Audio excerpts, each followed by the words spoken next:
Today's guest is Patrick 4D. Yes, the one and only everyday creating, food product making, ZBrush artist. He is just, his work hits. I mean, especially those motivational videos. Woof!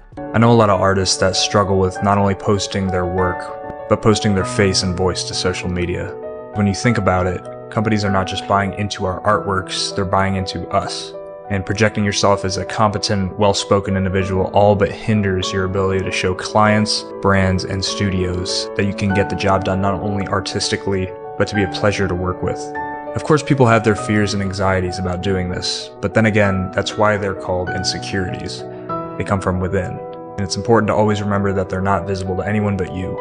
I used to cringe at the idea of posting videos of my setup or thoughts until I realized, mostly through people asking, that these were sought-after videos. So give it a try. What's the worst thing that could happen? You end up less intimidated by speaking in front of a camera? I hope to see some more faces on here in due time. And for now, that is some food for thought. Woof! So good. So good. Without further ado, here's the episode. So I'm guessing you're editing in Premiere? CapCut. CapCut, yes. Yeah, so literally on my phone. Everything on my phone. Air high five. I am sorry. Like, people just, they kind of view it as like, I'm like, oh yeah, I open Microsoft Paint. That's how I do my photoshopping. I mean, dude, there was a time where I probably would have said the same thing. Like, especially going to film school, like there's no bigger drama queens than like DPs. Like, oh, you're not using this camera or like these settings. I think for me, it just became so much faster. They know, the kind of transitions that do well. They know all this stuff's packed in there. You're not chill unless you use CapCut. Yeah, exactly. Patrick, just because I'm also curious, I'm a huge fan of your work. This is such a cool moment for me. Can you just kind of share what sparked some of your passion for 3D art? What like led you into this, and kind of how you got into 3D just in general? Yeah, man, dude. First off, I really appreciate that. That means a ton. Dude, the 3D stuff was kind of like an accident. I was initially put onto 3D. I guess like I was scrolling on Instagram way back. I'm talking like 2015 or something like that, 2016. And I had seen some of Beeple's works and Hoodass. I didn't know who they were, or what this kind of art form was, or what it was. I just knew, well, this stuff looks like it's photos, but they're like abstract. And I didn't really know like what that was, but I was like, if I can get put in front of this kind of software or whatever, assuming it's not crazy coding or whatever, I would love to test this stuff out. And it wasn't until my second year in film school, I went to SCAD here in Atlanta. Oh, wow. Yeah, to where in our editing bays, we had the program's Cinema 4D installed. And I guess I recognized the logo because I had seen maybe a couple videos before. And I was like, oh shit. Like at the time, this was oh wait, I said shit. Oh, no, okay. At the time, I saw Beeple's works, and I remembered it being like a really expensive software, and I was like, oh damn, this is not something I would probably just buy just to test out. So because it was thrown in front of me and we had access to the software, I just tried it out. And the first day I made some random stuff, didn't know what I was doing. I literally made the Patrick 4D Instagram account and just posted the first little dinky render, which is still up there, and didn't really know what I was doing, but I had a film knowledge. So I knew like, oh, if you put a light here, it might look kind of cool. And then you put a light here. I think that's what gave me some of the confidence early on to start posting stuff from the very beginning and almost immediately start making dailies, even though it wasn't food or characters or anything. Wow. That's awesome. That's awesome. Fun. Yeah, Beeple was a massive inspiration to myself as well, especially on the dailies. And I'm sure for so many other people. So right. You were at SCAD. I'm just kind of curious, especially with college, a lot of people, so many people are just self-taught in our industry. And so anybody that's kind of has a college background, especially at SCAD and with an art degree, how do you feel that influenced your work? I think the SCAD actually had, I want to say, pretty little to do about like the type of work I was making. I think what it was amazing for And it's the only time I recommend like an art school is when people take advantage of all this stuff the school has to offer, or talking to people from different majors, collabing with other people. In my case, I saw that they had other programs that had nothing to do with film, but I started diving into it. So it was less about like, oh, these classes I took heavily influenced my work, and more so just the fact that I was given so much at my disposal to be collaborating with other students from like the marketing department, the fashion department. And I think that was always my main thing, making sure I was able to meet a lot of people at SCAD. Like at film, when we were doing like the finals, I linked up with a bunch of different like fashion marketing students. And because I thought at the time, those are the people that are going to be hiring you later on. And so it was also just to make some good friends there as well that aren't just like super deep in your own industry. And so, yeah, long story short, just a bunch of access to different programs and people that I wouldn't have otherwise. No, that's awesome. I feel that is one of the best parts about college, at least from everybody I've talked to, is, I think some of the hardest things to do in this industry is make good connections. And connections can kind of be a make it or break it for a lot of people. And when you're at college, I think that's the greatest thing you can do, is just build up all of these resources and people like directors, and get to know just DPs, and also, Totally. It's so cool. It's so cool. Editors, and I think most of the gigs I've gotten have been through recommendations, if not all of them, to be honest. Yeah, totally. Yeah. That's amazing. Yeah. So going on to kind of your dailies, I'm just so curious onto how you got to where you are now. Can you just kind of like fill in a little bit of those gaps? Like, I mean, so you're starting your first 3D renders, right? And yes. So then do you decide to do like, that was the day you started to do dailies up until now, or did you have some breaks in between? Were you experimenting with other softwares? Yeah, no, I think pretty much the start of me making dailies, I think, wasn't even about, oh, I got to make one thing a day. Like, I got to make sure I'm on top of this initially. I think I was just so attracted to being able to make this kind of stuff. And just that the software even existed, that I just kept going. Like, I was so into it. Each day I was watching like a Grayscale Gorilla tutorial before they got super big. I was watching, who else? I'm trying to think. So many random tutorials, learning out. I never took like an initial class or like camp or anything for 3D. It was more just like, if I was trying to make something and I didn't know how to do something very specific, I would learn that technique. That's it. And then just like stop the video. So I would really only use it. But because I was making so much content, I would have to look up stuff quite frequently. And so I just got this like decent wealth of knowledge in just the abstract field. Because I think when you're starting out, it's hard to be wrong when you're doing abstract. It's like blobs running into each other. But I did know like camera stuff, and I did know lighting. So if I could just make cool blobs and like kind of make it look like it's in a real scene. I learned pretty early about like HDRIs and like environment lighting. Then I think for the first year and a half, I was just like only doing like abstract stuff. And I was just trying to make these things that looked super realistic, but people were like, wait, is this a photo? But it like looks fake. Like, that was like the coolest thing ever. Like, if you would have told me I'd be doing like food that just looks like a photo way later on, I'd be like, no way.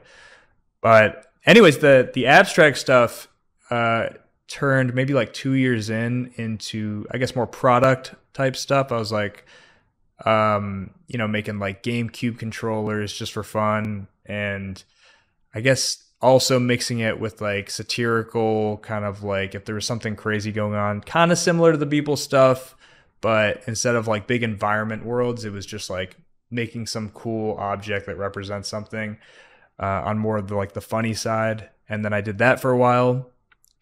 And then after that, maybe like 2-3 years, I could be neglecting the time here, but maybe like 3 years into it, I started feeling like I was running into a wall, because I'm like, okay, I've merged so many primitives together. I've done pretty much everything there is to do. But if I want to make anything more complex than this, I'm going to have to either learn sculpting or some other form of making stuff. And that's when I opened up ZBrush for the first time. Oh wow. And obviously You were in ZBrush, primarily Cinema 4D that whole time. yeah, yeah, Nice. and I kind of grew with Cinema 4D because I was just kind of merging primitives around, and then they came out. Maybe it was R20 or something like that, where they came out with like volume modeling and volume meshing, and that was kind of like a new and improved kind of like soft Boolean kind of thing. So it was like more functionality with just merging shapes together and like cutting in. But I guess the downside of that, especially before the Z remesher kind of got built in, everything behind the hood was just atrocious. So I remember I was like the fake it till you make it guy. It was crazy. It was like, oh, this stuff looks really nice and professional. It looks right. The lighting's great. And then if you turn on the wireframe, it was a mess. It was just like so dense. So I had to learn a different way. And that's when ZBrush came along. And then when ZBrush came along, I was trying to make these like cartoon characters. Like, okay, what would be a simple way to start? And I ended up doing stuff like the Powerpuff Girls and making like, maybe fun objects from SpongeBob come to life. It's like, oh, I was kind of tearing on like the nostalgic side of stuff. And people are like, oh, I remember that. I remember that episode. And that quickly turned into making really crazy like botched characters, which was like SpongeBob that looked like he had gotten into like hard drugs.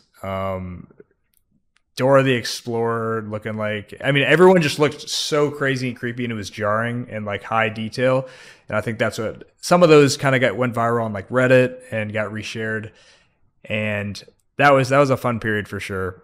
And then sometime after that, I kind of was starting to sculpt the cartoon foods. Where like, oh, what does a Krabby Patty look like? What does the purple Flurp look like from Jimmy Neutron? Because these were things that I was like, oh damn, I wish I could try these in real life. Like, and I realized pretty soon that not only was I making the stuff look realistic, but I was making it look like tasty looking and edible. And I noticed not many other people were doing that. And if they were, I think a lot of people had a tough time with the realism. Like stuff came out looking plastic. And so I was doing this stuff really fast. And that's when I kind of realized, damn, maybe this is like a niche I should be like tapping into. And it went from like a small series to just, I never stopped. Wow. And that's kind of where we're at. And that was long. No, I love it. I love it. I mean, it's just, everybody has their own process on how they got to where they are. And I mean, your stuff is just so fun, so unique. And hearing the backstory, it kind of makes it such a good full picture. So how long have you been in ZBrush specifically? I think I started in ZBrush, I want to say like late 2020, mid to late 2020 maybe. And I remember vividly taking like a 6-month break because I think I was trying to learn Substance Painter at the same time, which was crazy. There's just so much information I had to learn. So I ended up giving ZBrush a break. I was like, I don't know if I'm not really clicking with me. And I was focusing a little bit more time in like Substance, trying to learn that. And then 6 months later, I was like, okay, if I'm going to learn this thing, I just took it into chunks, didn't take any kind of crazy master class. I was like, let's just make a very simple character, which was like, Powerpuff Girls, just like simple Dynamesh stuff, simple ZRemesh. And then kind of just kept going until there was, I don't know when the moment was, but it's like a language. You get fluent in it and you don't have to really think about stuff when you're using it anymore. So I guess that's what food is to me at this point. Yeah. And so I just have a few questions about ZBrush real quick, because it's pretty daunting when you first open it. How long would you say it took you to feel comfortable in ZBrush, to where you did feel like it was almost second nature when you jump in? Maybe like a year of consistently using it every day. And not just all day, every day, just, a couple hours a day. And when I'm not using it, like instead of like watching Netflix at night, I'd be like watching like tutorials, because I was still into it. Like I was still like super fascinated about this stuff. I was just, watching content when I wasn't making it, and then trying it in the morning, and just probably like a year's worth of that kind of got me in a good spot. Wow. Wow. And I've got to ask, what are you exporting, and what's your final frames looking like? Are you using Octane, Redshift, straight out of ZBrush? Yeah, no. So I'm exporting FBXs out of ZBrush. Sometimes I kind of export the poly groups, which turn into like texture tags, into Cinema 4D, and then currently use Octane for most of the stuff. I've been talking to the ZBrush guys, and they're gonna teach me a little bit more about Redshift. So I want to see if I can make this stuff look just Trying as to convert spicy. you.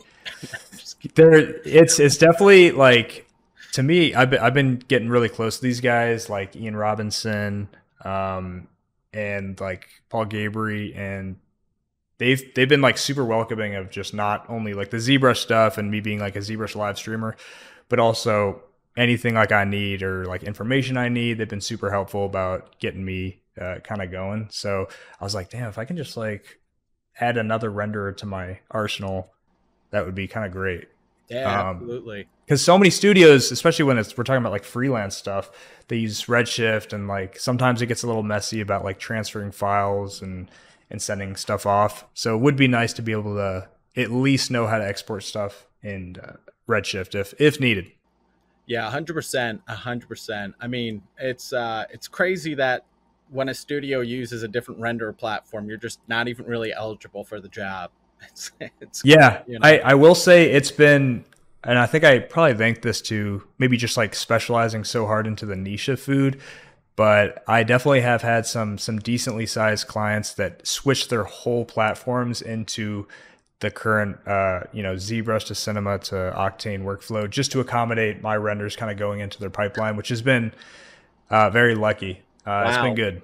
That is, Yeah. you are, if that doesn't say you're a beast, I don't know. Yeah. We're gonna do it my way or it's the highway, all right? Get all That's literally what I said, word for word. Get all your animators on a Zoom call at 10, all right? We're gonna switch things around. Hell yeah. Well, I'm excited to kind of get into some client work, but before we do that, I just want to get into so we have your whole backstory. I'm just curious about where you're at now and some of your personal work. What is the craziest thing you've ever made? Whoa. As far as food or just in general? I think the one that you would say that was me pushing the limits on. Okay. I had a phase where I was definitely making some really questionable things. I guess it would be the botched phase. But I made this one, and it did happen to be food. This was before I was actually making food, but it was called the McStubble. And it was a play, I guess, on like a McDouble or something. But I textured the patty as if it were just like skin with stubble on it. And it looked so cursed. And I think hands down, that's when people bring up like old stuff. They're like I've made stuff that may be more jarring, but that one was just like uncomfortable. And good times. Those are one of the ones that went like kind of crazy. Like people would send this to me from like crazy cursed meme pages. They're like, "Didn't you make this?" And I was like, "Oh yeah." It's gonna follow you around forever, no matter how. Yeah, I'll send you that after. I'll show you. It's crazy. I love that. That's too great. Oh yeah. It's interesting too that you said you use Reddit. So I feel I actually don't use Reddit. I just like people will forward me like Reddit threads or whatever, and then I'll see it. But I'm not like an avid Reddit guy. Yeah. Okay, that makes sense. I'm myself included. Like sometimes I feel like I try, and then they're like, "This goes against community guidelines. Posting your own work." I'm like, I just thought it was an interesting tutorial. I don't know. Oh, you can't post your own stuff? No, there's certain forums that have certain rules, and I just feel like I'm either breaking them somehow or it's like not. I don't know. Okay. Yeah. Yeah. And I'm also, I don't check it all the time, so I'm terrible with like if somebody has a question, following up with it on there. It's gotcha. Interesting. Yeah, I don't know. I don't use Reddit like I used to. For sure. I used to be obsessed with it.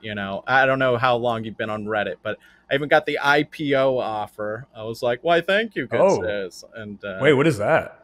So Reddit essentially went public recently, and if you were essentially in like the top 25%, of Reddit users or you had been on for an extended period of time, then they offered you essentially first buys into their stock before it went public. So Is that like founder shares or something? Is that what that yeah, is? essentially. I mean, Wow, that's literally that's essentially crazy. what it is. Congrats. Well, That's thank good. you. I couldn't, because of my job, I'm not allowed to buy or trade stocks. So Okay. I couldn't get it, but I was still honored. And there's also, I know that they had the big tiff about everybody was saying they were going to buy it and then just sell it. And Okay. essentially they were all pissed because it's supposed to be a democracy and now we're adding Right. capitalism and it's going to become Yep. and so a lot of users wound up just shorting it. And I'm not sure where the stock's at now, but I heard it went up to like 40 or double the price and now it's Damn. below the opening. Yeah. So Interesting. Okay. yeah, a little Reddit drama, if you will. Always got to be Reddit drama. I literally yeah, so when it comes to doing some of your, one thing I love about your like photo realistic stuff, so you're just straight up using Octane. Do you ever use anything like I'm blanking on the name, like Grayscale, Gorillas kind of like assets, and like how do you do some of your texturing? Is that all pretty much? Yeah. It's all actually it's pretty much all procedural, just straight out of Octane. I actually grew up on the Grayscale Gorilla stuff, like the Lightkit Pro, I believe, and Top Coat. Like I had like the cool plugins that you had for like R20 or something like that. So when I started Cinema, I had like all their plugins. It was super nice. And then some way along the road when I made my first workstation, I switched to Octane. But yeah, it's all procedural, man. Like very seldom I'll put like like an image-based texture if I need some like variation in some of the mashed potatoes or something like that, or like change the color. But I think it's just been just diving so deep into different materials every day, and I think that's why I can bump these out super fast. Like I make pretty much one of those renders and reels a day, and at this point I just have like hundreds of different like food textures, cake, Oreo, ice cream, like everything I can just slap on because it's all procedural. So 90% of my dailies I'm in ZBrush. And then when I do that, I just pump it into my like preset scene I've made, and just that part of it is very fast. Yeah, no, that's fascinating. That's fascinating. Now, doing Totally. the dailies and stuff, I mean, so are you? Today's episode and sponsor is brought to you by Looking Glass. They create some of the coolest hologram displays I've ever seen. If you don't believe me, check this out. Holograms from all the big companies have been stuck in headsets. That's cool some of the time, but what about the rest of the time? This is Looking Glass Go, a new type of holographic display that works without headsets, combining the power of generative AI with holograms. Here's how it works. This is what your memories look like today. But this is what your memories will look like from now on, in the future.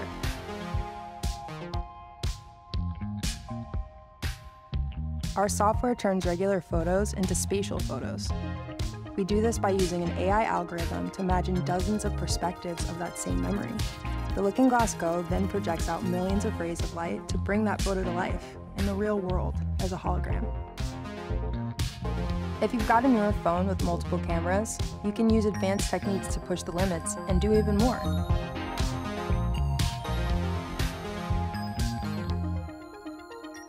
The Looking Glass Go can also run holographic apps, including one that's very special, because it can make ChatGPT holographic. こんにちは。はじめまして。私はホログラムです。 By combining the realism of holograms with ChatGPT, now you can create seemingly impossible things, like a holographic friend that you can practice a new language with. For anyone who wants to go even deeper and make their own holographic apps, we've got you covered with plugins like Unity, Unreal, Blender, and WebXR. I'm Michelle, and I've been a part of the team at Looking Glass since the beginning.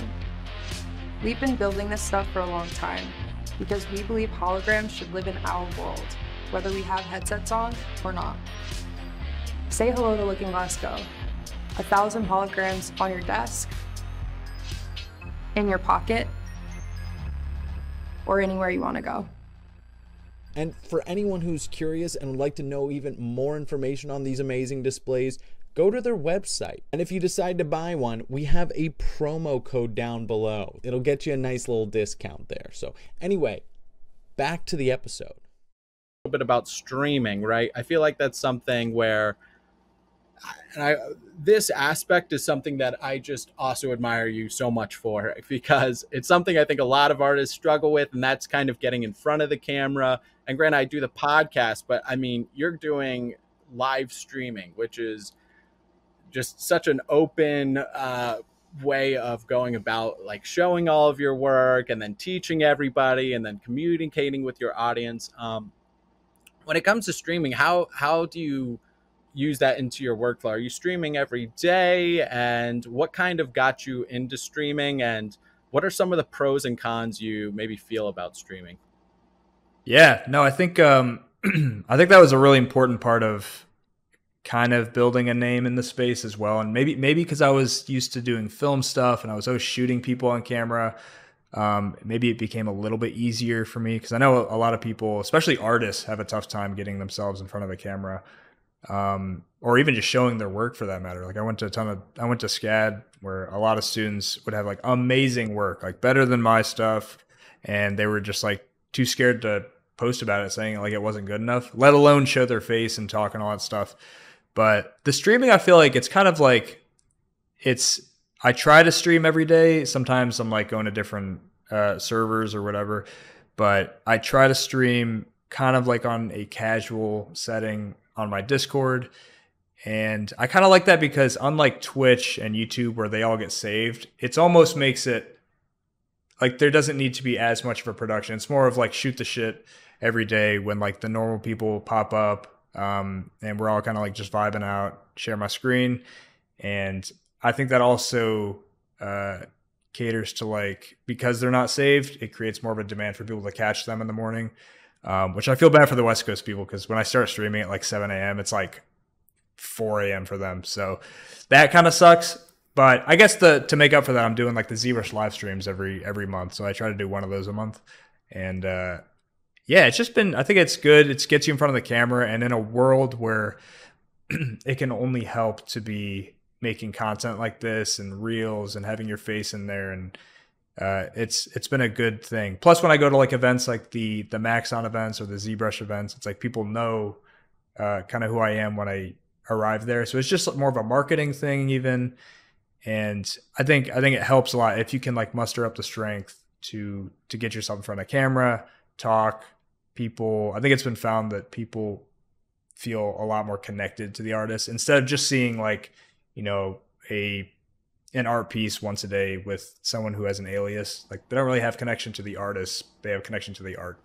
Yeah, 100%. And I mean, don't want to get into AI right now, but I think that's going to be the biggest thing that is going to keep a lot of artists afloat and ahead of the game, is just people want to have a connection with the artist. And yeah, that's, we like supporting artists, we like supporting humans. And when you can add in a bit more of your life story or just your character into the piece, that adds astronomical amounts of value to your work, you know? Yeah, dude, I mean, that's a good point. That's something I forgot to even mention, which is the reels that I make. Part of the reason why I do make that kind of content of like, you know, the phone zooming into the stuff, showing the process every day, is because that's kind of the one thing AI can't do. Like it can make a food render if you want, it can make like an image, it can pump something out really quickly, but it doesn't have a soul. So it can't actually show people being excited about making something and like the process of it. And it's like the only thing that is like anonymous with AI. It's like human made stuff. Yeah, the human element, it's so important, you know? And I think that's even why we're even seeing sometimes like some of the behind the scenes work we like seeing more than, you know, you'll hear people like, my behind the scenes video got more likes than my actual video. And yeah, not even that the behind the scenes video showed you how it was just a zoom quick time lapse, but I think we like seeing like an artist creating something. And totally, you know, that's just something that I think as people get freaked out about, that we just undervalue. I just don't think is important, but I think it's going to shine so astronomically brightly in the future. So I'm excited about that. Yeah. And, you know, I think that's another thing that just blows me away about you. I mean, your videos that you are doing, not only are you producing a daily sometimes, but then you have an entire video of like, and sometimes it has like a quote or like an emotion point that you do, and it just hits, man. It is it's great. How do you go about, you know, it took me forever until I did dailies for a year to understand dailies, but like doing those videos, is that something just like in the moment that you make? Is that something where you have a producer and director that's behind you that we don't know about? Or what's kind of your process for making some of those pieces? No, I actually, I have, usually for those videos, I have 20 people on set, which seems like a lot. No, it's fine. It's just me. No, so the whole thing actually. I said I met at SCAD. Yeah, they're all here. Yeah. There are 6 people right here. They're all wearing green screen, so you can't see them. I think it, again, thanks to the film stuff, because I was doing film for so long, like these seem like pretty crazy, you know, fun videos. But since I was doing so many music videos all throughout college and even like high school, you know, 30-second reels isn't that crazy. And I think how I can make them so fast is I think I have everything streamlined at this point. Like I've been kind of living in this spot for 2 years, I believe. And so, I mean, I have the main angle that is always the first shot. It's like mounted to the wall. And then I have like, you know, this monitor that you're on, it's like a physical TV that's on the wall. That's like really big kind of, I had a guy come out and like drill through the wall. There's a cable all throughout and like plugged into the computer. So it's kind of like a 5th monitor. And then I have the Stream Deck. So that initial angle that I switched to, I do it here. Wait. Oh, no. I forgot I'm not on OBS. Oh, that's right. That's right. But when I click record on here, it immediately shoots that and gets saved to my Google Drive. And I just like pick it up from my phone and put it into like CapCut. So all this stuff, all it is just like, okay, film a couple shots like this with the cool transition and kind of ship it out. And then everything gets recorded, like the sound. So if I'm talking about anything, it's kind of just in the moment. And I don't really plan any of them. It's really just, all right, what are we making? Ask people on the Discord. Maybe they throw in some food ideas. And then if I'm feeling it, or sometimes when I don't have enough to make like a full daily, I'll do like the, I guess, motivational stuff where I'm like talking on it, and I'll write a little script for it like 30 minutes before, and then just wing it. So that's how fast it is. Now, you said ship it. Yeah. So is that posting, or are you having somebody else edit for you those kind of parts? No, currently it's just me. I recently reached out on my Discord to see, because I think I might want to hire an editor pretty soon, because you know, for all the time I'm spending on Instagram, I am technically neglecting a lot of social medias. Like TikTok, sometimes I post, but still pretty neglected. YouTube Shorts I should be on. Like I should be on all these platforms, but Instagram, since it was the most fruitful to me, I've just been paying a closer attention to. Yeah, no, that's awesome. That's awesome. Yeah, with editing, it's always tough because I feel like there's sometimes even those minute details of the human aspect, again, to get into, that you can just tell when a piece was edited by someone, and, you know, to send it off to someone that might not have the same vision and vibe that you're going for can make. So it's a tough thing to pass off edits sometimes, especially when it's of your own face or your own work, you know? Right. Yeah. It's crazy. How long are you? So I'm guessing you're editing in Premiere? CapCut. Yes. Yeah. So literally on my phone. Yo, everything on my phone. 5. I am sorry. Like so many people, they treat me like I'm like saying Final Cut 10. Like I'm right. I went back and like they're like, you use CapCut? I'm like, dude, it is so good.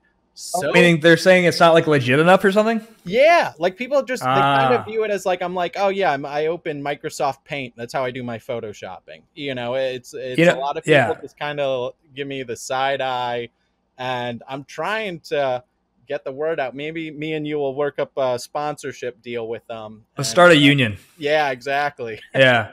I mean, dude, there was a time where I probably would have said the same thing, like, especially going to film school, like there's no bigger drama queens than like DPs, like, oh, you're not using this camera or like these settings or this. So like, I remember we would, even back in the day in film school, our professors would like, they'd be like, yeah, you're using DaVinci Resolve to like edit. Like, what are you doing? And they've since like definitely stepped up their game. And I know a lot of people that use that as like their main editing thing. But I think for me, it just became so much faster. Like, and when it's made by the company, I think that owns TikTok or something, it's like they know, they know, you know, the kind of transitions that do well. They know all this stuff's packed in there. And Premiere, the last few times I've tried to use Premiere, it's been like kind of buggy. I don't know if it's the workstation I have, but it's just everything. And they have their own actual, what do you call it? Stationary software. They just added onto the PC and Mac. That was the selling point for me when I bought the full subscription service. I was like, all right, like I'm using this on my phone, and now I can just seamlessly go to my computer, and I know Adobe Rush. No, Rush trash. Like, it's got like cloud storage on there built in when you pay for it. Yeah. So I'll do all the stuff on my phone, like 95%. And then if there's like a brand partnership where it's like a little bit more of an intense edit, then I'll just do it on here. So it just works, man. Yeah, no, I can't agree more. It's I think you're the first person that actually to hear me say that. So now anytime somebody gives me a side eye, I'll be like, well, Patrick Forde uses it. So. Yeah, you got to clip this. Exactly. You're not chill unless you use CapCut. You heard it here first. Exactly. You go all the way from ZBrush using the most complex software to CapCut. Right. It's the key, you know. Exactly. Man, that is crazy. So what a rant there. We love it. So I'm going to ask, so you're streaming on Discord. I think the biggest thing, this is me getting personal, and I'm hoping everybody or somebody this might have the same exact vibe on this, but you get scared of blundering. Do you ever make mistakes when you're streaming, or feel like, oh man, I don't know what I'm doing, this is embarrassing, I guess? And maybe that's something you started off with feeling, but how have you kind of dealt with nerves of streaming?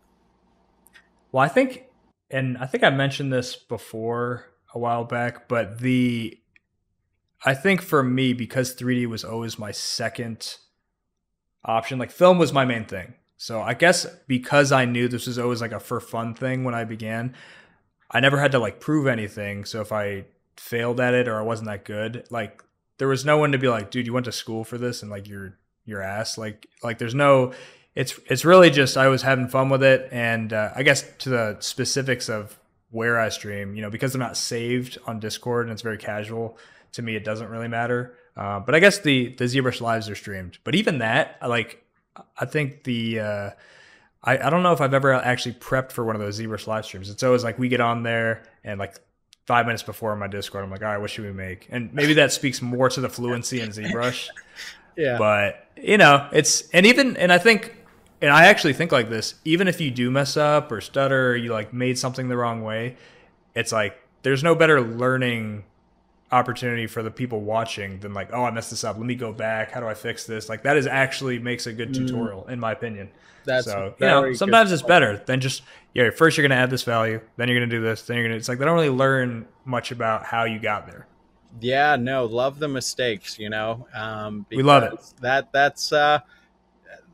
That's what makes you better. Every time you make a mistake and you learn how to fix it, that's literally you just getting better. It's pretty cool. But I will say at the same time, doing that in front of a live audience though is still, I'm gives me a little bit of a panic attack. Even this isn't live, Right. Right. But yeah. No, and speaking of, I don't know, are you going to Beeple's competition next week? Dude, I was invited. I'm supposed to go, but I had previously made plans with my brother. I'm going to New York this weekend. What?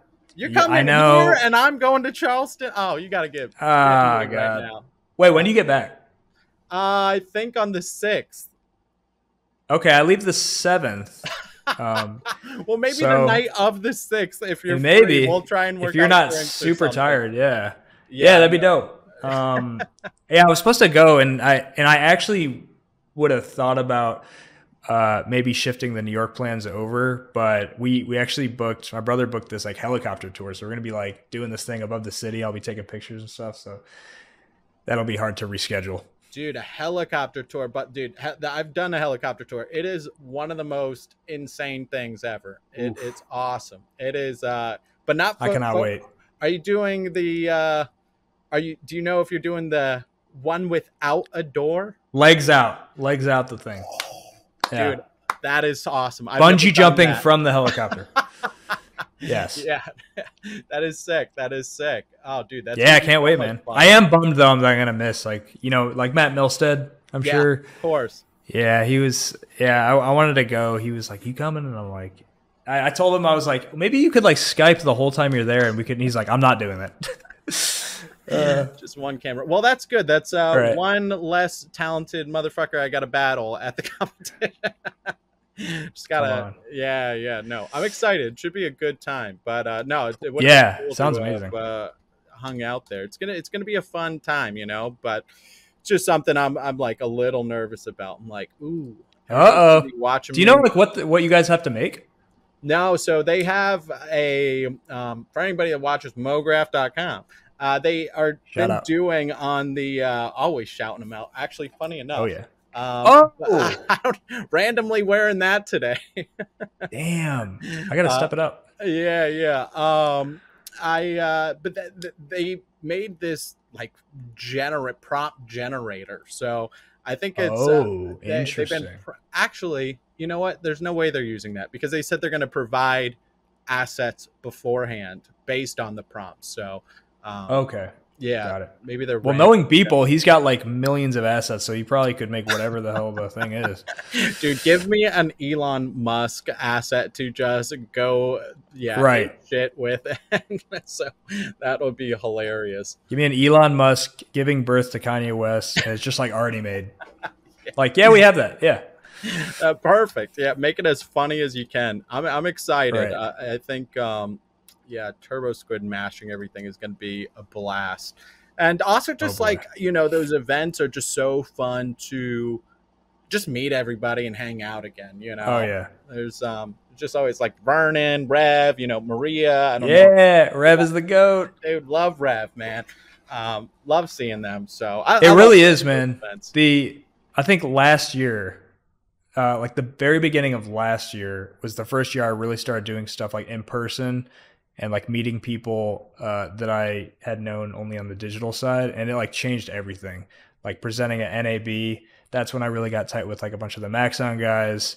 I met Matt shortly before that doing like the MoGraph podcast thing, and it's just been great. Like I've done a few of the DAT tours and the ZBrush Summit. It's just been, and then the ZBrush guys, that's a whole another animal. Those guys are so chill. So it's changed the whole thing. I feel like I went from, I make stuff posted online to like, I feel like I'm actually embedded into this community now. Yeah. I think it's one of the changed best a lot. part about our industry is just how yeah. awesome every single person is, It's so much less cutthroat too than like the film industry, in my humble opinion, because like maybe it's a DP thing too. Like they're always anal about like, oh, you're not shooting that ray. Why'd you put the light there? What lens? You're not shooting anamorphic. And the 3D, I've almost gotten zero hate. Like the biggest hate I get in the 3D world is like, oh, you could have just taken a picture of your food. And I'm just like, Go ahead. I guess that's a compliment. It means it's realistic. Yeah. So, No, it's I just love the community. I always say I think my philosophical or psychology take on it is that I think it's just that, especially when starting, you nonstop have to ask for help. I mean, it is constantly watching YouTube videos. It's going onto so many forums asking for help. How do I do this? Does anybody know about this? Like, what should I do here? And then if somebody asks you a question, to be like, Psh, I'm not telling you, would be, Right. kind of a slap in the face. So you have to be extremely humble, I think, Sure. to get far in this industry. And that's also why, like, obviously I have a career thanks to the very first kind of YouTube videos I saw. So when I was still in college, I was like doing the Skillshare videos and making like the YouTube tutorials. And like, I just felt like I owed it to the community back then. And still to this day, it's fun.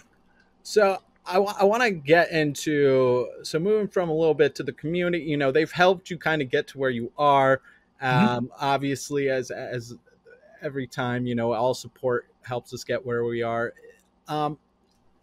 You've made some crazy creations.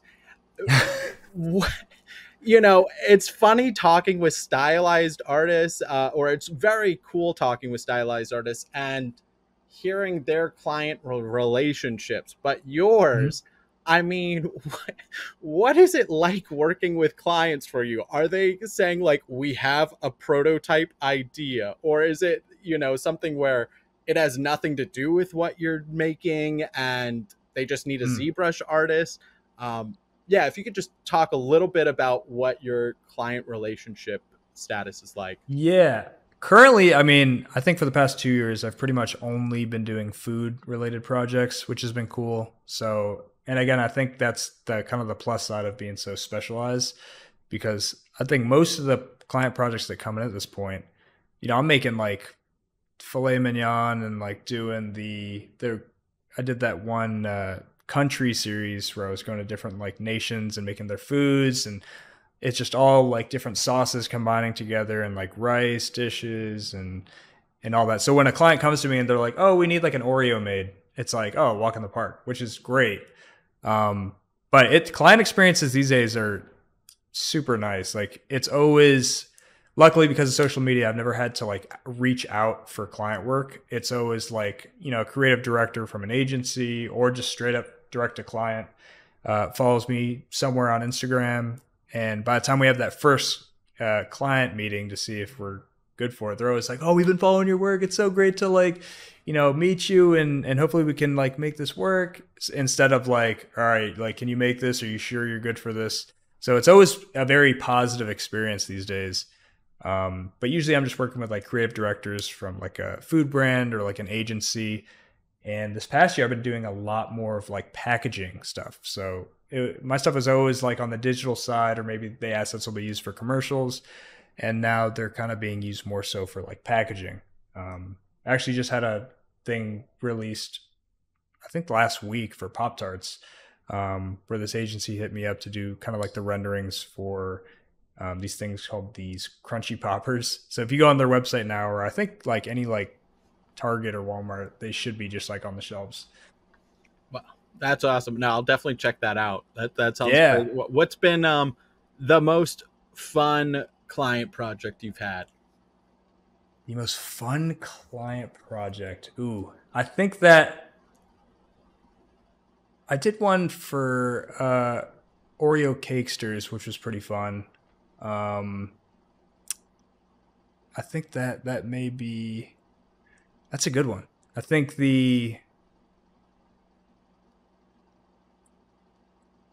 or maybe actually the Pop-Tarts one. That one actually did end up being very fun, and the people I was working with were also like a joy to work with. It was super snappy. It was fast paced.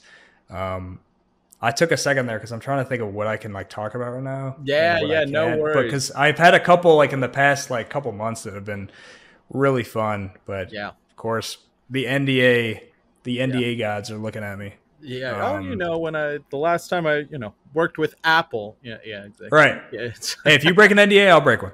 Yeah.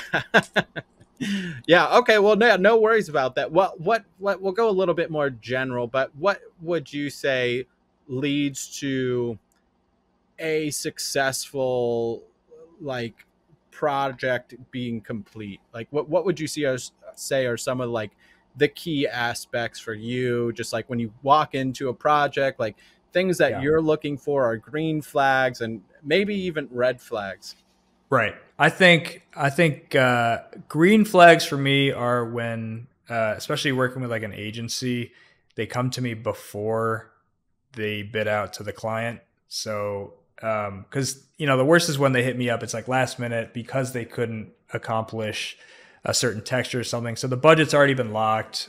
They just need something to be done. And they couldn't do it themselves, versus they're hitting me up for the job and I'm kind of giving them like my full rate and everything, which I guess differs per project. And then they end up bidding to the client.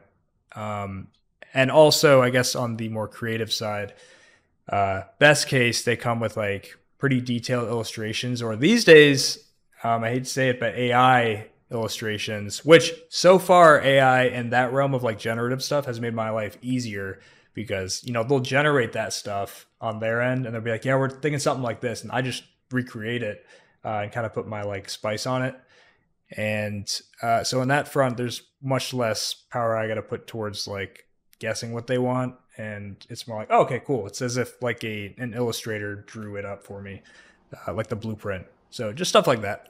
Interesting. No, I love that. I mean, having reference work is the best. It's to have a client that's actually already thought about what they want before coming to you. The worst is when they're like, just make it pop. Yeah, make it pop. Can we just make this like cooler somehow? Make it better? They're thinking like pizzazz, Yeah. I'm like, wait, what do you mean? They're like, yeah, just make it like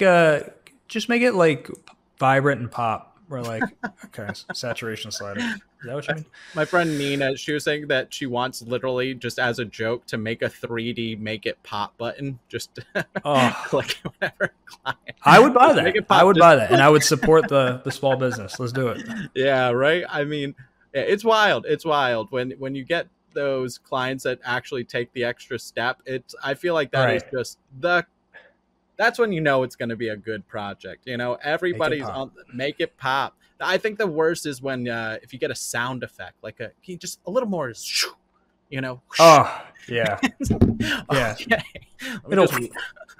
Give it a little wabang. Yeah. Wabang, Right.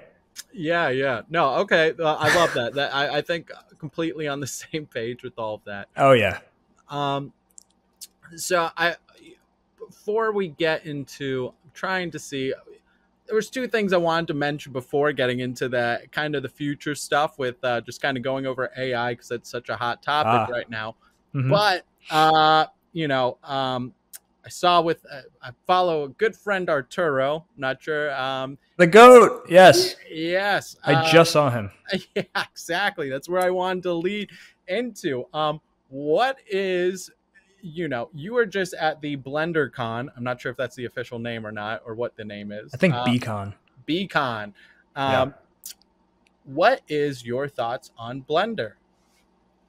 I actually have never used Blender to like make a fully finished project or anything, but I do know, like Andrew Price, they got the Blender Donut guy, who I did meet at BCon. I've watched a bunch of his videos just because I thought it was interesting. Like sometimes I'll watch Blender tutorials or just tutorials about other softwares that I use, because I'm like, damn, this is interesting. This is how they make that stuff. So I kind of know a little bit about the community, and there's so many Blender fanboys in my Discord, which is hilarious. I think over half of my Discord is Blender people. And there's been this very like hilarious banter kind of like industry rival thing where I'm always like bashing Blender, and then I'm like showing up at BCon repping like ZBrush shit. I was blown away when I saw that. Yeah, which I actually didn't know I was going until that morning. Yeah, one of my buddies was like, oh, pull up. And because we all linked up, I guess that's a bigger discussion, but a bunch of the OGs from my Discord, we ended up linking up and got like an Airbnb. It was super fun. So the people we're talking to, chatting with, chilling every day, we all got to link up. And that's partially, I think, why we chose that weekend, because some of them were going to BCon. And yeah, from what I've heard, especially since 2.8, it's gotten a lot better. But it, again, whether it's Blender, Cinema, or whatever, the community, so many people there were just like open arms. Like it was a great vibe. Like didn't matter what software they were using. I was trying to convert people to ZBrush, but we'll see. We'll see how many people I get. Yeah, were you wearing like a Blender shirt and hat, and then when they're like, "So how do I get better at sculpting?" You're like, "Well, there's this thing called Dynamesh and ZRemesher." Yeah, that's crazy. I love that. So, but it was a good time overall, huh? It was a great time. The whole week was great. Got to link up with Clint, Punisher. I guess he goes by on Instagram. It wasn't like a work trip, but I got to link, like, there was no downtime. All 5 days there. It was like, lunch with this guy, then dinner with the squad, then like link up with the ZBrush guys and like do all this stuff. It was such a fun trip, especially when you don't have any actual obligations. You're just kind of like seeing people. There's so many people in like both LA and New York, I feel like, that are in our industry. Yeah. Don't you do a meetup, like host like a meetup or something? We do. Yeah. I gotta pull up to one of those, man. You have to, even if you wanted to, if you want to mix work with pleasure a little bit, you could even do a little presentation. We do like 10 to 20 minute presentations, and would love to. Yeah, it's awesome. I mean, we're trying to rep New York as hard as we can right now. Oh yeah. So it's we're getting about like. We're from like 50 to 100 people per meetup. So Ooh. Yeah, it's and, that's great. Yeah, it's been growing so much, and it's just all the magic that we've been talking about. It's just great to be able to experience that every single month. You feel at home when you're like vibing with these people. They all speak your language and everything. It's great. Do you guys do it on a like a scheduled basis, or is it kind of like you see what happens every month? Or last Thursday of every month? Yeah. Oh, okay. Yeah. We just it's not going to be when I'm there. Okay. Well, one of these times. Totally. Yeah. It's it's just it's so fun. Like I'll make sure I come next time and make sure it lands on like a Thursday or last Thursday of a month, because my brother's out there. I'm sure we can make it work. Oh, so he lives here. So yeah, definitely. Yeah, he's in East Village. Oh, okay.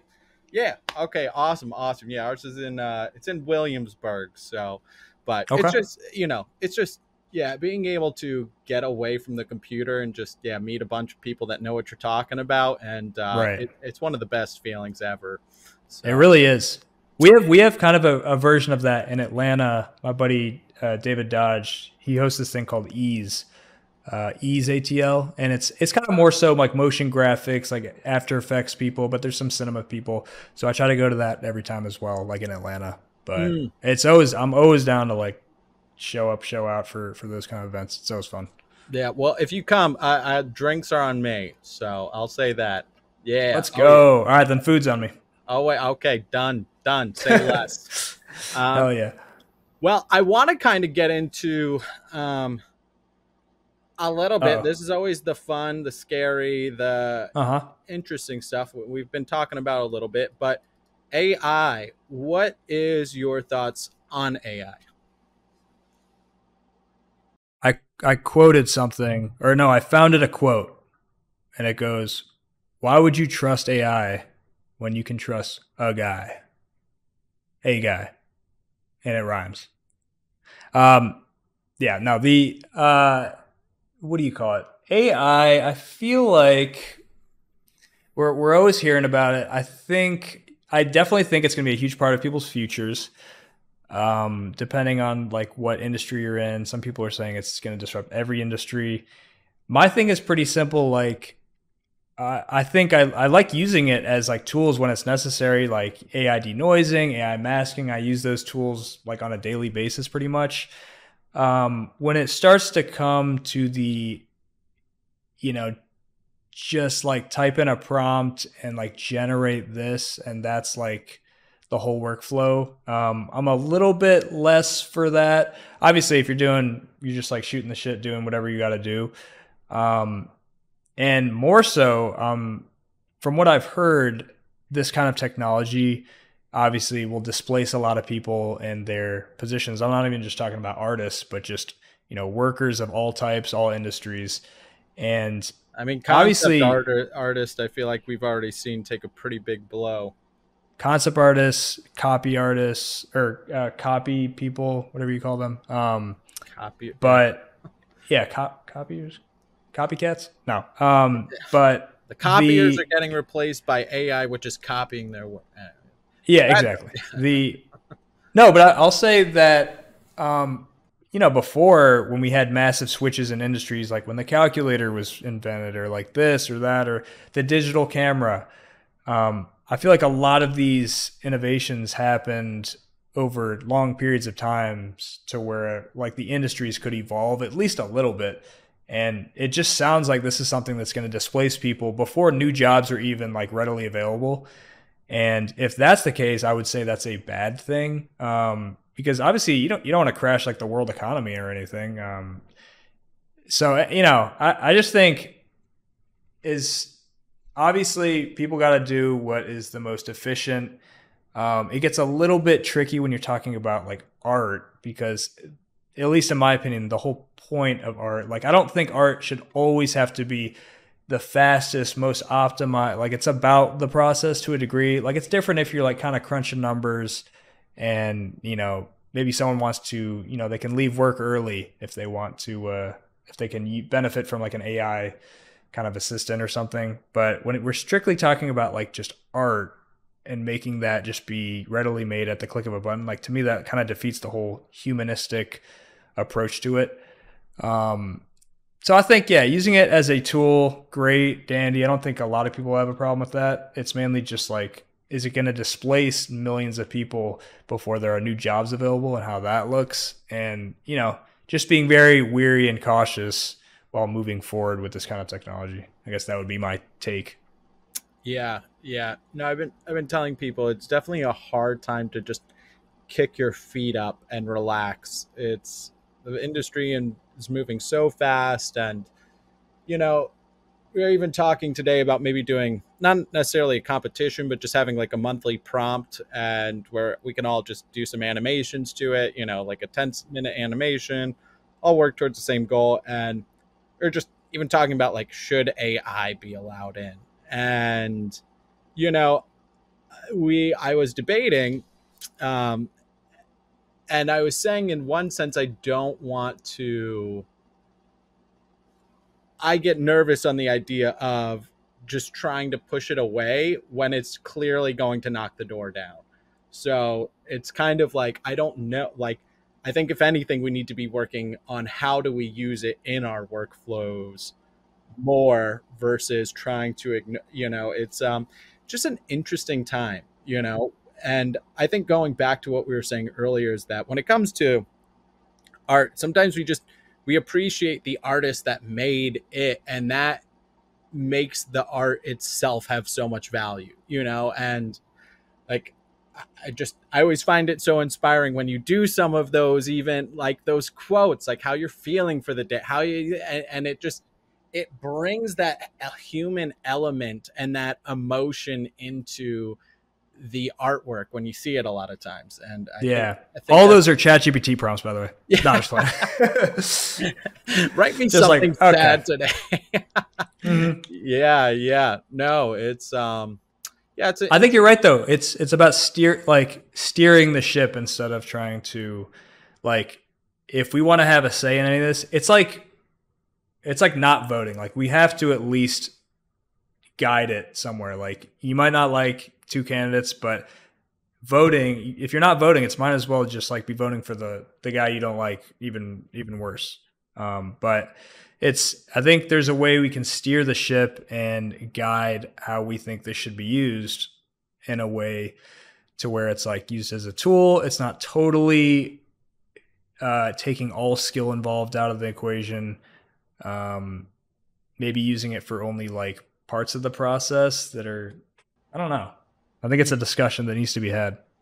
Yeah, it is. And that's why I'm always like, I enjoy saying the bad parts and the good parts, because I just want to make sure that I'm always kind of thinking about it. So I'm, again, not blindsided at any point. But, I will say, I've mentioned this maybe once or twice on the podcast already, but I definitely even think, say for instance, that shelf behind me, if somebody said make a fourth shelf below it, I feel like it's just easier to copy and paste a shelf below versus be like, duplicate the third shelf below, add in and type everything out, and Yeah. and then change the color to purple, right? Like just using a color swatch system to just Right. click purple is quicker than typing out, make light number 2 shine with Yeah. this luminance at this color. It's so Yeah. That requires a little bit of skill, though, man. We can't have skill involved. Yeah, exactly, right? That's also the tricky thing too, because I've always been balancing between, because on the one hand, with art, with everything, we want to make things, we want the barrier of entry to be very low. We want people to, doesn't matter where they are in the world, like be able to make stuff that looks cool, and like we want to give people the option to do that. But we also, I don't think we want to be in a world where there's just zero barrier of entry to do anything ever. Because if you don't have that, like, I feel like that's when like people don't care as much about stuff. There's no respect for like the craft. It doesn't, if it takes 2 seconds to whip something up, like where's the, like there's no reason to put in hard work. And so it's just like, I think you just start getting I don't want to say like lazier and lazier generation, because I don't want to sound like that old guy just like, get off my lawn. But yeah, it's just like, I think there is something beautiful about like just putting in that work every day and like working towards something and not always having it have to be like so easy, So I think it just depends who you ask. Yeah, 100%. So have you ever, I'm going to ask this, now we were talking about with clients is using as, have you ever used AI as a starting reference point for any of your dailies? To this day, no, not yet. I have not. I haven't used AI in the generative sense in any kind of client work, or I guess personal work. Like I think when Midjourney came out, I was like, oh, this is crazy. And I made a couple of random fun things, but no, I've yet to do it. Not because I'm like anti, can't be seen using AI, but more so just because I haven't really had to yet. I guess the closest thing is, like I said, when clients will come to me with like a couple different iterative stuff and they're like, yeah, we're thinking like this. And I just kind of use that as the reference. Yeah. Yeah. No, it's a good point. I'm also curious too on how much, one thing that always confuses me too is like, you hear OpenAI saying they're losing billions of dollars just on rendering and computing, and one ChatGPT 4 prompt is the equivalent of 100 Google searches, and it's getting used more and more, and then you times that to a photo, and then you times that to video. I'm so curious to see somehow, I guess they would have to go public before you can actually start seeing their profit margins, but I'm right. Not to say the whole industry will collapse before it really takes off, but it's one thing that I've curious about. Like when people are like, oh, the videos and stuff like that, like Runway ML is pretty expensive. So yeah, we'll have to see. That is interesting. I'm definitely less familiar about like how that all works and like, the finances of all this stuff. It's super, like, I've heard like, or I guess this was a thing back when people were talking about NFTs and Ethereum and how it costs like so much energy. And I was like, how does that equate to like a ton of energy? But again, I need to do more research on that stuff, I guess. Yeah. Well, I wanted to maybe jump into our last things, but I always like to bring this up. It was a hot topic. Now it's kind of slowed down, but what are your thoughts on VR and AR? VR and AR. I feel like I need to get with it with the VR and AR stuff. I think I'm too closely related to that industry. Like we're making stuff that can easily be exported for that format. And I have yet to take advantage or like buy a VR headset. I got to test a VR headset. Actually, while I was in LA, one of my buddies had the Vision Pro, which was pretty cool, but it wasn't, I don't think it was, calibrated to my face well, because everything I was looking at wasn't looking at the proper thing. And I was like, okay, hopefully this is not what it actually is like, but I didn't have a perfect experience. But I need to be, I think we are in a situation where if that technology blows up more, I should be doing a little bit more of my due diligence of getting with that. One of my buddies from Instagram, Don Allen, he's like one of the faces for like Meta and the Quest and stuff, and he's been Oh yeah, really killing it in that space. Dude, yeah, no, he's massive. He is, he's been reporting on all the new tech that's been coming out. Right? With Meta. Yeah, he had like a show with them or something. It was crazy. I was like, what is this guy up to? This guy's killing it. Yeah, no, that stuff it's so insane. It's so insane. I feel like it's just there needs to be a better bridge somehow between the 3D art world to VR and AR. Yeah. And there just needs to be, it still feels like, I was thinking about this the other day in a comparison, because I always say there's not much to do in VR or AR that's in a practical use. And people are like, see, that's why it'll never take off. Right. But then I was thinking, honestly, if you had a factory reset iPhone right now, I mean, how much are you really going to be using it in comparison to how much you use it now? Like just text, just phone, can't even, I guess you'd have the Apple email, which kind of sucks for some people, and Safari. I mean, you wouldn't have YouTube, you wouldn't have, I think most people use social media, right? Cell phone games. So I think in time, it'll be a lot more, kind of built out, and we need to get them smaller. Like I'm surprised, like remember when the Google Glass came out, like something like that I can see. I think it was just too ahead of its time when they came out with that. Like it was actually really ahead of its time. But I can see in a sense, at least in my specific niche, like, imagine you go to a restaurant and you got like the menu you're looking at, and then in AR, like the food render pops up and you can see what it actually looks like as you're about to order something. I can see some cool stuff like that. But again, nobody's going to be wearing like a Vision Pro going to like a Denny's. Right. I hope not, at least. Yeah. But, I think we just got to wait till the tech gets even smaller and smaller, and to the point where it's just not like you're wearing a whole toaster oven, I think it was described as once on your head. No, it's getting, I feel like, Apple did the right move in the sense that they made something that was perfect for the future for developers. Like they said, this is what everything is going to need. Like, the Quest was lacking a lot of hand tracking with all the cameras around. And just some of the features that the Vision Pro had, the quality, it really allowed for the space of just more AR than VR. And so now I think their whole goal is going to have to be to get it smaller. But I think the next step, like you said, is it's really just glasses. And Mark Zuckerberg was saying that he thinks in 5 years that their Meta glasses will just be sort of showing a user interface that's just giving you little blurbs like, oh, someone's calling you, here's a text message, here, GPS, go left, right, up, down. I feel like that stuff would be very useful, or if you even had I always said this is what I want to do, but if you were talking about something, say for instance, George Washington, right?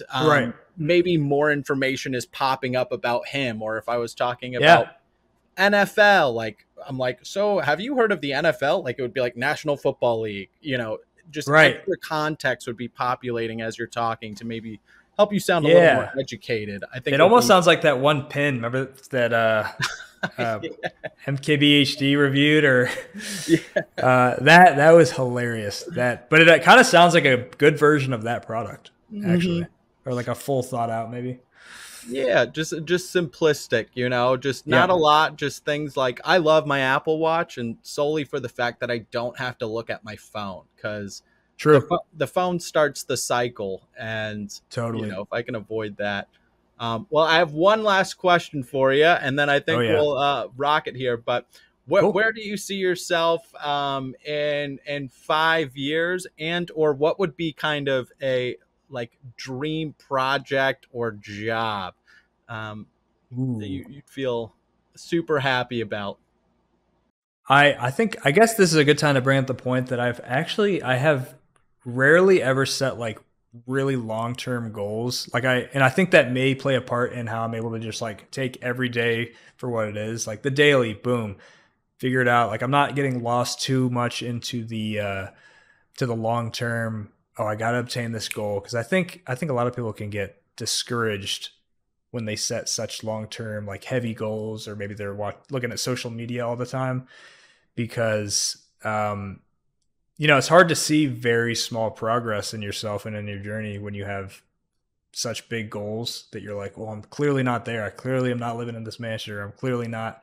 Versus every day, maybe if I just want to learn this one technique, boom, well, I did that. You're already seeing the improvement.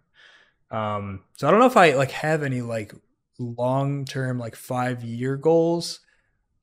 Maybe release, I guess 5 years is enough time to release like a master class or something, which would be cool. Would take something like that. And dream client projects. Let's see. I think it would probably have to be something, I don't know, like a Snickers ad or something would be fun. I guess dream makes it sound very intense. I think I'd like to do, I don't know, some more candy stuff, or some chocolate bar stuff is fun. But other than that, I think I'm lucky to say I've been able to do a lot of these kind of like client brand projects that have been hopefully coming into the store soon. That's awesome. Yeah. That's awesome. Yeah, man. Well, Patrick, thank you so much for your time. And dude, it's been awesome talking with you. Thanks for having me, man. It's been a blast. I'll hit you up when I'm in New York. Maybe we can link up. Dude, 100%.